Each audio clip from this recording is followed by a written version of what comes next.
জানিয়ে দেব সর্বশেষ আপডেট বাংলা সংবাদ। শুরুতেই শিরোনাম। সিঙ্গাপুরে বৈঠক নয়, নেতারা চিকিৎসা নিতে গেছেন, জানালেন রিজভী।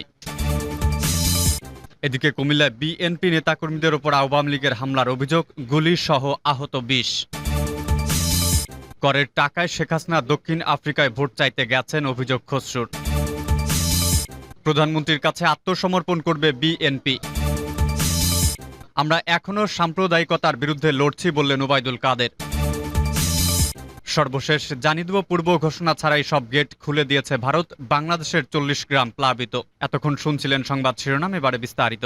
আজকের সংবাদ সম্পর্কে আপনার মূল্যবান মতামত কমেন্ট করে জানিয়ে দিন কোন স্থান থেকে আমাদের সংবাদ শুনছেন এবং দেখছেন। সিঙ্গাপুরে বৈঠক নয়, নেতারা চিকিৎসা নিতে গেছেন, বললেন রিজভী।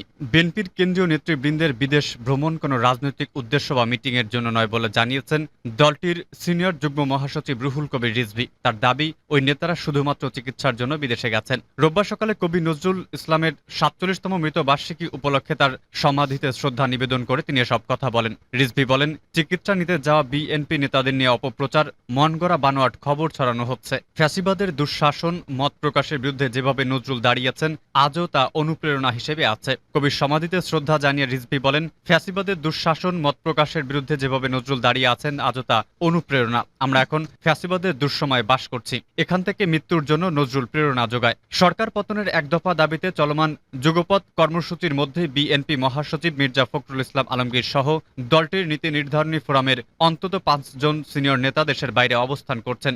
দীর্ঘদিন ধরে দেশের বাইরে রয়েছেন ভারপ্রাপ্ত চেয়ারম্যান তারেক রহমানও। বিএনপির মিডিয়া সেলের সূত্র জানিয়েছে, চলতি বছর ২৭ জুন থেকে সিঙ্গাপুরে চিকিৎসা নিচ্ছেন স্থায়ী কমিটির অন্যতম সদস্য ডক্টর খন্দকার মোশাররফ হোসেন। ২৪ আগস্ট চিকিৎসার জন্য স্ত্রী কন্যা সহ সিঙ্গাপুরের উদ্দেশ্যে ঢাকা ছাড়েন বিএনপি মহাসচিব মির্জা ফখরুল ইসলাম আলমগীর। ২৬ আগস্ট চিকিৎসার জন্য সিঙ্গাপুরে গেছেন স্থায়ী কমিটির সদস্য মির্জা আব্বাস। এদিকে আগে থেকে চিকিৎসাজনিত কারণে থাইল্যান্ডে অবস্থান করছেন দলটির স্থায়ী কমিটির সদস্য ইকবাল হাসান মাহমুদ টুকু। শিলং আদালতের আদেশে মুক্ত বিএনপির স্থায়ী কমিটির সদস্য সালাউদ্দিন আহমেদও অবস্থান করছেন দিল্লিতে।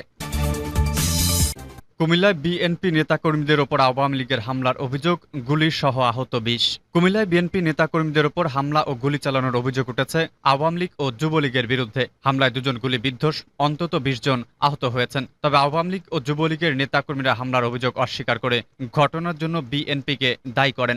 গতকাল শনিবার বেলা ২টার দিকে লালমাই উপজেলা বেলঘর উত্তর ইউনিয়নের গোয়ারভাঙা বাজারে এ ঘটনা ঘটে।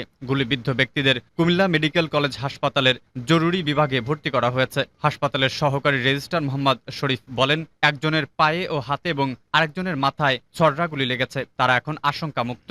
বিএনপি নেতারা জানান, বেলা ৩টায় উপজেলা বেলঘর উত্তর ইউনিয়ন বিএনপির উদ্যোগে ইউনিয়ন বিএনপির সাধারণ সম্পাদক মফিজুল ইসলামের বাড়িতে কর্মী সভার আয়োজন করা হয়। এতে প্রধান অতিথি থাকার কথা ছিল বিএনপি চেয়ারপারসনের উপদেষ্টা ও সাবেক সংসদ সদস্য মনিরুল হক চৌধুরীর। বেলা ২টার দিকে উপজেলা পরিষদের চেয়ারম্যান কামরুল হাসান, উপজেলা আওয়ামী লীগের সাংগঠনিক সম্পাদক আয়াতুল্লাহ নেতৃত্বে আওয়ামী লীগ ও যুবলীগের ৪০-৫০ জন নেতাকর্মী গোয়েরাভাঙা বাজারে অস্ত্র শস্ত্র নিয়ে বিক্ষোভ মিছিল করেন।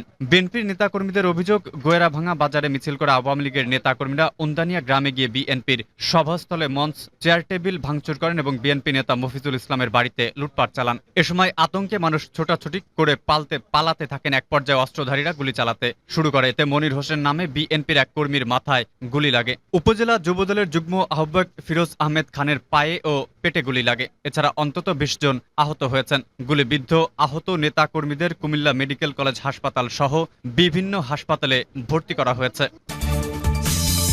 করের টাকায় শেখ হাসিনা দক্ষিণ আফ্রিকায় ভোট চাইতে গেছেন, মন্তব্য খসরুর। বাংলাদেশের করের টাকা খরচ করে শেখ হাসিনা দক্ষিণ আফ্রিকায় নৌকায় ভোট চাইতে গেছে বলে মন্তব্য করেছেন বিএনপির স্থায়ী কমিটির সদস্য আমির খসরু মাহমুদ চৌধুরী। শনিবার বিকেলে চট্টগ্রামের কাজীর দেউরি নূর আহমেদ সড়কে কর্তৃত্ববাদী সরকারের পদত্যাগের এক দফা দাবিতে চট্টগ্রাম মহানগর বিএনপির উদ্যোগে কেন্দ্র ঘোষিত কালো পতাকা গণমিছিলের পর সমাবেশে প্রধান অতিথির বক্তব্যে এ মন্তব্য করেন তিনি। আমির খসরু বলেন, শেখ হাসিনা দক্ষিণ আফ্রিকায় গেছেন বাংলাদেশের মানুষের করের টাকা দিয়ে। দলবল পরিবার সহ দক্ষিণ আফ্রিকায় উপস্থিত হয়েছেন। ব্রিক্সের নাকি সদস্য হবে। ওখানে যে ওদের অফিসিয়াল ফটোগ্রাফার আছে, যারাই ওখানে অতিথি হিসেবে গেছে বা উপস্থিত ছিল, তাদের ছবিতেও শেখ হাসিনা নেই। তাহলে শেখ হাসিনা কোথায় ছিল? ওই বাংলাদেশি কিছু আওয়ামী লীগের লোকজন ওখানে আছে। দক্ষিণ আফ্রিকাতে যত বাঙালি থাকে তার ৯০% হচ্ছে বিএনপি। আমি জেনে বলছি, ১০% হচ্ছে তারা যাদের পরিবার এখানকার লুটপাটের ভাগ পাচ্ছে এই দুর্নীতিবাজ সরকার থেকে। এদের নিয়ে উনি একটা সভা করেছেন, ওখানে গেছেন, কোন কাজে করছেন কি গেছে ওখানে সদস্য পদের জন্য, ওখান থেকে বঞ্চিত হয়ে এদের সাথে গিয়ে সভা করছে। ওখানে কি বলছে? নৌকায় ভোট দিতে বলছে। ওরা কেউ কিন্তু ভোটার না, ওরা দক্ষিণ আফ্রিকায় থাকে। বাংলাদেশের করের টাকা খরচ করে আপনি দক্ষিণ আফ্রিকায় গেছেন নৌকায় ভোট চাইতে। চট্টগ্রাম মহানগর বিএনপির আহ্বায়ক ডাক্তার শাহাদাত হোসেনের সভাপতিত্বে ও যুগ্ম আহ্বায়ক ইয়াসিন চৌধুরী লিটনের পরিচালনায় গণমিছিল পূর্ব সমাবেশে প্রধান বক্তার বক্তব্য রাখেন কেন্দ্রীয় বিএনপির সাংগঠনিক সম্পাদক মাহবুবুর রহমান শামীম। প্রধানমন্ত্রীর কাছে আত্মসমর্পণ করবে বিএনপি। বিএনপি আন্দোলনে ব্যর্থ হয়ে এখন কালো পতাকা নিয়ে মিছিল করছে। কয়েকদিন পর তারা সাদা পতাকা নিয়ে মিছিল করবে। প্রধানমন্ত্রী শেখ হাসিনার কাছে তারা আত্মসমর্পণ করবে। শনিবার পুরান ঢাকার চকবাজারে এক দোয়া মাহফিল ও খাদ্য বিতরণ অনুষ্ঠানের প্রধান অতিথির বক্তব্যে সব কথা বলেন আওয়ামী লীগের কার্যনির্বাহী সংসদের সদস্য এবং ঢাকা দক্ষিণ সিটি কর্পোরেশনের সাবেক মেয়র মোহাম্মদ সাইদ খোকন। জাতির পিতা বঙ্গবন্ধু শেখ মুজিবুর রহমানের শাহাদাত বার্ষিকী উপলক্ষে এই দোয়া মাহফিল ও খাদ্য বিতরণ অনুষ্ঠানের আয়োজন করে ৩২ নম্বর ওয়ার্ড আওয়ামী লীগের নেতাকর্মীরা। সাইদ খোকন বলেন, কালো পতাকা হচ্ছে শোকের প্রতীক। বিএনপি সম্ভবত আন্দোলনে ব্যর্থ হয়ে কালো পতাকা নিয়ে মিছিল করেছে, আর সাদা পতাকা হচ্ছে আত্মসমর্পণের প্রতীক। কয়েকদিন পর তারা সাদা পতাকা নিয়ে বঙ্গবন্ধু শেখ হাসিনার কাছে আত্মসমর্পণের জন্য যাবে। আমার ধারণা শেখ হাসিনা তাদের গ্রহণ করবেন এবং সুস্থ ধারায় রাজনীতি করার সুযোগ দেবেন।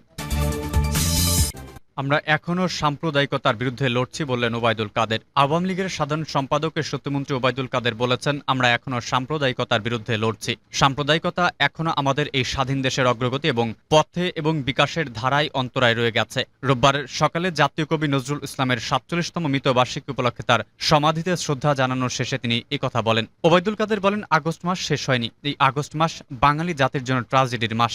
এ মাসে বঙ্গবন্ধুকে হারিয়েছি, আমরা কাজী নজরুল ইসলামকেও হারিয়েছি। নজরুল আগেও প্রাসঙ্গিক ছিলেন, এখনো আছেন। তিনি আমাদের যে কোনো সংগ্রামে অপূরণীয়। তিনি চিরদিন আমাদের হৃদয়ে থাকবেন। তিনি বলেন, আজকে আমাদের অঙ্গীকার করতে হবে যে শেখ হাসিনার নেতৃত্বে সাম্প্রদায়িকতার বিষ বৃক্ষকে সমূলে তুলে ফেলতে হবে। আজকে আমরা এই শপথ করি। বাংলাদেশের যারা সত্যিকারে বাঙালি তাদের কাছে আমাদের এই চেতনার উদ্বুদ্ধ হওয়ার আহ্বান জানাচ্ছি। পূর্ব ঘোষণা ছাড়াই সব গেট খুলে দিয়েছে ভারত। বাংলাদেশের ৪০ গ্রাম প্লাবিত। রংপুরে টানা বৃষ্টি আর ভারতের গজলডোবা ব্যারেজের সবগুলো গেট পূর্ব ঘোষণা ছাড়াই খুলে দেওয়ায় তিস্তা নদীর পানি বৃদ্ধি পেয়েছে। শনিবার দুপুরে ৬টায় তিস্তার ডালিয়া ব্যারেজ পয়েন্টে পানি বিপদসীমার ১ সেন্টিমিটার, রংপুর কাউনিয়া পয়েন্টে বিপদসীমার ৪৫ সেন্টিমিটার ওপর দিয়ে প্রবাহিত হচ্ছে। জানা গেছে, তিস্তা নদীর পানি বৃদ্ধির ফলে রংপুরের কাউনিয়া ও গঙ্গাচর ও পীরগাছা উপজেলার ৪০টি চরাঞ্চলের গ্রামে পানি প্রবেশ করেছে। এতে প্রায় ১০,০০০ মানুষ পানিবন্দী হয়ে পড়েছেন। বাড়িঘর ৩ থেকে ৪ ফুট পানিতে তলিয়ে গেছে। সেই সঙ্গে পানিতে তলিয়ে গেছে জমি জমা। পানিবন্দী মানুষ বাড়িঘর ছেড়ে উঁচু স্থানেও পাওবো বাঁধে আশ্রয় নিয়েছেন। গঙ্গাচর উপজেলার আলম, বিদিতর, নোয়ালী ও লক্ষ্মীটারি ইউনিয়নের ১৫টি গ্রাম, কাউনিয়া উপজেলার গদাই, ঢুসমারা চর, আজমখার চর, হারবত খাঁ, চরগাই, পল্লিমারি চর, একতা চর, মিলন বাজার, গোপীডাঙ্গি, ডালার চর, পীরগাছা, ছাওলা, তাম্বুলপুর। লক্ষ্মীটারি ইউপি চেয়ারম্যান আব্দুল্লাহিল হাদি বলেন, ভারতের উজান থেকে পানির ঢল নেমে আসতে শুরু করেছে। আরো বৃষ্টির আশঙ্কা করা হচ্ছে, জন্য নদী পাড়ের মানুষদের সতর্ক অবস্থায় থাকতে বলা হয়েছে। রংপুরের পানি উন্নয়ন বোর্ড সূত্রে জানা গেছে, তিস্তা ব্যারেজ পয়েন্টে বিপদসীমা হচ্ছে ৫২.১৫ সেন্টিমিটার। সেখানে ৫২.২৫ সেন্টিমিটার পানি প্রবাহিত হচ্ছে। রংপুরের কাউনিয়া পয়েন্টে বিপদসীমা ২৮.৭৫ সেন্টিমিটার। সেখানে পানি প্রবাহিত হচ্ছে ২৯.২২ সেন্টিমিটার।